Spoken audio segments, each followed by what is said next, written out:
میں اللہ نے ہمیں ایک نماز عطا فرما دی جس کو ہم آج صلاۃ التراویح کہتے ہیں. میرے نبی کے زمانے میں اسے قیام اللیل کہا جاتا تھا. اس لیے حضرت عائشہ رضی اللہ تعالیٰ عنہ کی روایت ہے نا، جس سے 8 رکعت والے حضرات استدلال کرتے ہیں کہ رمضان اور غیر رمضان میں اس کو امام بخاری نے قیام اللیل کا ہی عنوان دیا ہے. آپ نے 11 رکعت سے زیادہ نماز نہیں پڑھی.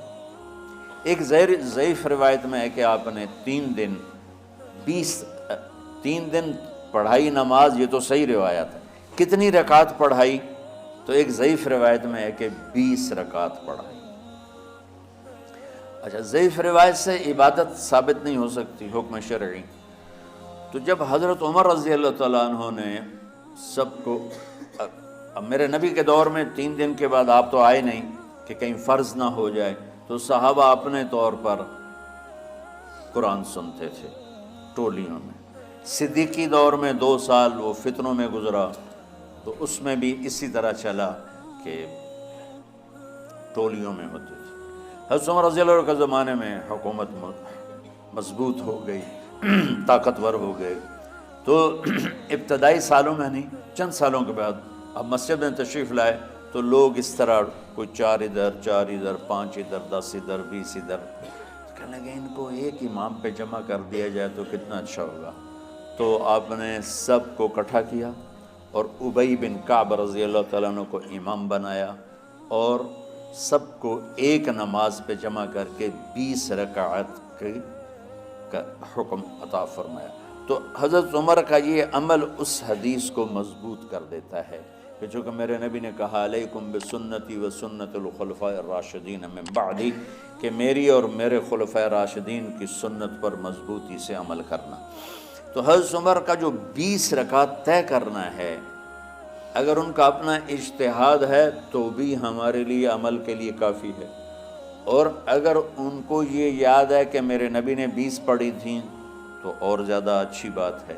لیکن بہرحال جو 8 پڑھتا ہے ہمارا اس پہ بھی کوئی اعتراض نہیں، چونکہ وہ بھی حدیث کے ساتھ بات کرتا ہے، اور باقی پوری امت 20 پڑھتی ہے ان پر بھی اعتراض نہیں. میں ایک جگہ سے گزر رہا تھا، نماز کا وقت ہو گیا، اہل حدیث کی مسجد تھی، میں وہاں نماز پڑھنے چلا گیا تو ایک بہت بڑا اشتہار لکھا ہوا تھا، 20 تراویح ثابت کرنے والے کو 5 لاکھ روپے انعام.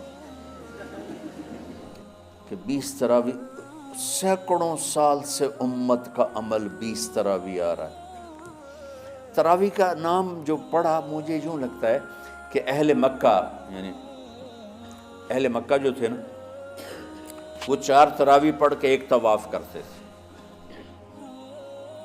تو وہ آرام کے لیے ہوتا، ترویحہ آرام، تھوڑی دیر کا آرام.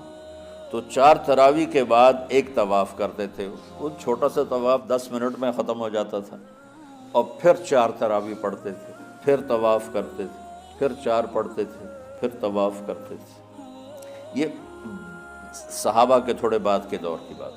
تو مدینے والوں کو پتہ چلا کہ مکے والے تو یہ کرتے ہیں. وہ کہنے لگے اساں کی کریے؟ انہوں نے کہا اسی 40 تراویح پڑھا، 40 رکعت. وہ 40 رکعت پڑھتے تھے. تو نوافل میں کوئی سختی نہیں کہ بھائی 8 سے زیادہ نہیں پڑھنی، بدعت ہو جائے گی، اور 20 پڑھنا بدعت ہے. یہ سب جہالت کی بات ہے. اور یہ 8 پڑھ رہے ہیں یہ غلط ہے، یہ بھی حماقت کی بات ہے. جو صحیح حدیث سے دلیل پکڑ کے کوئی عمل کرتا ہو تو بھائیو اس سے بحث نہ کیا کرو، مناظرہ نہ کیا کرو. یہ بہت نادانی والی بات. اور امت کا خلق، لاکھوں کروڑوں انسانوں کا ایک عمل پہ جمع ہونا، یہ بذات خود اس کی طاقت کی ایک دلیل. اور حرمین جب سے میرے رب نے حضرت عمر نے 20 رکعت شروع کی، آج تک وہاں بھی ساری مساجد میں 8 رکعت تراویح ہوتی ہے، لیکن حرمین کی مسجد میں 20 رکعت، ادھر بھی ادھر بھی. اور یہ جو وہ وہاں ختم قرآن پہ دعا نہیں مانگی جاتی، یہ کس کا عمل ہے؟ حضرت عثمان. حضرت عثمان نے اپنے دور خلافت میں تراویح پڑھانے والے سے کہا جب قرآن ختم کرو تو دعا کرنا. وہ کہنے لگے جی کیا دعا کروں؟ کہ جو تیرے دل میں آیا کرنا.